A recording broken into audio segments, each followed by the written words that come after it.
Hello student, let's start today's Science NCERT class 8th chapter 2 Microorganisms Friend and Foe। तो student today's topic आज हम पढ़ेंगे Making of curd and bread। You have learned You have learned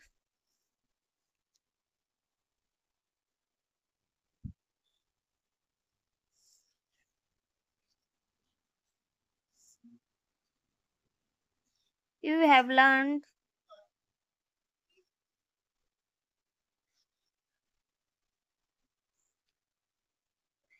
You have learned class 8 that Class 7 that milk is turned into curd by bacteria. I saw that my mother added a little curd to warm milk to set curd for the next day. I wonder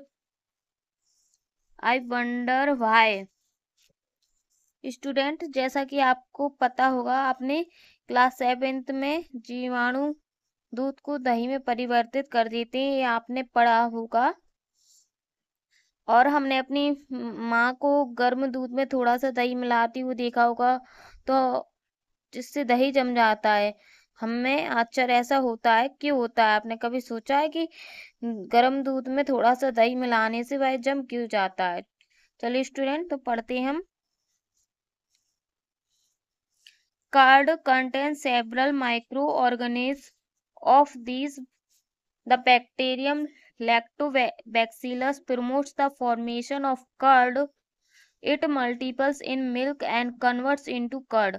Bacteria are also involved in the making of cheese, pickles, and many other food items, and important ingredient of rava, idlis, and bhaturas is curd. Can you guess why? Bacteria and yeast are also helpful for fermentation of rice, idlis, and dosa. आपने देखा होगा कि दूध में दही डालने से दही जम जाता है। ऐसा क्यों होता है? क्योंकि जो दही रहता है उसमें लैक्टोबैक्सीलस नामक जीवाणु पाया जाता है, जो कि दूध को दही में परिवर्तित कर देता है स्टूडेंट। और आपने अपने घर में पनीर, अचार एवं बनते देखा होगा।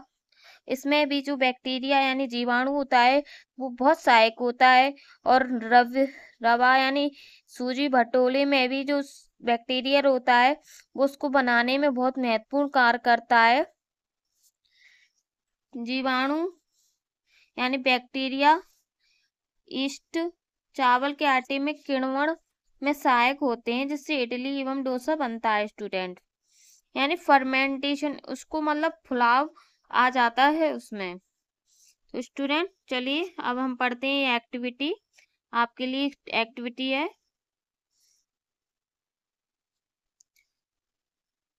टेक हाफ केजी फ्लोर, आटा और मैदा, सॉरी स्टूडेंट, आटा और मैदा ही लिखा है उसमें। Add some sugar and mix with warm water. Add a small amount of yeast powder and knead to make a soft dough. What do you observe? After 2 hours, did you find the dough rising? Maida with yeast powder, raised maida. Student, तो आपको एक activity करनी है। आपको क्या करना है मैं आपको बताती हूँ। आपको ये वाली एक्टिविटी करनी है घर पर। इसमें आपको एक बर्तन में आधा किलोग्राम आटा और मैदा लेकर उसमें थोड़ी सी चीनी और गर्म जल डालकर इसमें एक छोटा चम्मच ईस्ट पाउडर डाल दें और उसको गूंथ लेना है आपको घर पे। और फिर आपको 2 घंटे बाद देखना है कि उस आटे में क्या परिवर्तन होता है। तो आप देखेंगे जब आप मारते हैं आटे को यानी गूंथते हैं तो पहले वो पाउडर नीचे रहता है जैसे कि चित्र में दिख रहा है, और जब आप 2 घंटे बाद देखेंगे तो रेस्ट मैदा यानी खमीर इसमें बन जाता है, जिसके कारण ये जो आटा है वो काफी फूल जाता है स्टूडेंट। ओके स्टूडेंट, तो ये एक्टिविटी आपको घर पर करनी है। अब हम पढ़ते हैं east produce rapidly and produces carbon dioxide during respiration. Bubbles of the gas fill the duct and increase its volume. Figure 2.6 में आपने above देखा। This is the basis of use of yeast in the baking industry for making breads, pastries and cakes.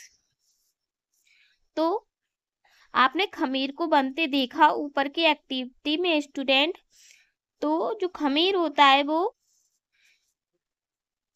जो मतलब अपना जब श्वसन करता है ना, मतलब ये खमीर उत्पन्न कैसे होता है, इसमें हम इस पाउडर मिला दिए खमीर, तो ये क्या कार्बन डाइऑक्साइड गैस प्रोड्यूस करता है, जिससे कि जो मैदा हो गई वो पहले से रेज्ड हो गई स्टूडेंट। और जो कार्बन डाइऑक्साइड होती है उससे खमीर मतलब ये इसके आयतन में आकार में वृद्धि हो जाती है, जैसे कि आप चित्र में देख रहे हैं। और यह बेकिंग सोडा में ईस्ट के उपयोग का आधार है। बेकिंग सोडा में ईस्ट, वो आप घर में आपने देखा होगा कि बेकिंग सोडा मिलाने के लिए बोलते हैं, वो इसलिए बोलते हैं क्योंकि बेकिंग सोडा में ईस्ट यानी कवक उससे जल्दी बनता है। सॉरी स्टूडेंट, ईस्ट जल्दी बनता है।